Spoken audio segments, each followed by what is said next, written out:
பொது இடங்களில் பெண்களுக்கான சுகாதாரம் உங்கள் பார்வை? டாய்லெட்ல இருந்து ஆரம்பிக்கணுங்க. இது நிறைய இடத்துல சுத்தமான கழிவறையே கிடையாது.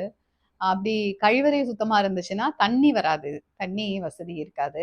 2ம் இருந்துச்சுன்னா நாப்கின் டிஸ்போஸ் பண்றதுக்கு வசதி இருக்காது. சரி, எல்லாமே இருக்குது, நாப்கினும் டிஸ்போஸ் பண்ணலாம் அப்படின்னா அக்சஸ் இருக்காது நாப்கின் வாங்குறதுக்கு. நாப்கின் வெண்டிங் மெஷின் அப்படிங்கிறத இன்னும் பரவலாக்கணும். முதல்ல வந்து அடிப்படையா சுகாதாரமான கழிப்பறைங்கிறது பெண்ணோட அடிப்படை உரிமை. இதை வந்து நம்ம உறுதிப்படுத்தணும். ஒரு அலுவலகத்துல ஆண்களும் பெண்களும் சமமா வேலை செய்யறாங்க அப்படின்னா ஆண்களுக்கான கழிவறை அதிகமாகவும் பெண்களுக்கான கழிவறை கம்மியாகவும் தான் இருக்கு. இது யார் இந்த பாலிசி கொண்டு வந்தாங்கன்னு தெரியல, இன்னைக்கு வரைக்கும் அப்படித்தான் ஃபாலோ பண்ணிட்டு வராங்க. ஸோ பெண்களுக்கான கழிவறைனா ஒரு ஜெண்டர் ஃப்ரெண்ட்லி டாய்லெட்டாவே அது இருக்காது. நம்ம நிறைய பேசிட்டோம் இதை பத்தி. ஒரு நாப்கின் எடுத்துட்டு போனாங்கன்னா அதை மாத்துறதுக்கு ஒரு சின்ன கப்போர்டு, இல்லை நாப்கினே அங்கே உள்ளுக்குள்ள கப்போர்டு வச்சிருக்கணும், அதுக்குள்ள நாப்கின் வச்சிருக்கணும். அதை டிஸ்போஸ் பண்ணணும்னா இன்சினரேட்டர் வேணும். இது எல்லாம் இருந்தால் தான் ஜெண்டர் ஃப்ரெண்ட்லி டாய்லெட். அப்புறம் வாஷ் பண்ணுறதுக்கு சோப்பு, அந்த வாஷ் பேஷின் எல்லாமே இருக்கணும். இந்த வசதிகள் எல்லாம் பொது கழிவறைகளில் இருக்குதான்னு பார்த்தா இல்லவே இல்லை. ஸோ பப்ளிக் பாலிசியே மாற்ற வேண்டியதாக இருக்குது. பொது சுகாதாரம் அப்படிங்கிறது கழிவறையிலிருந்து நம்ம பெண்களுக்கு ஸ்டார்ட் பண்ண வேண்டியதாக இருக்குது. நாப்கின் அக்சஸ் கொடுக்கணும்.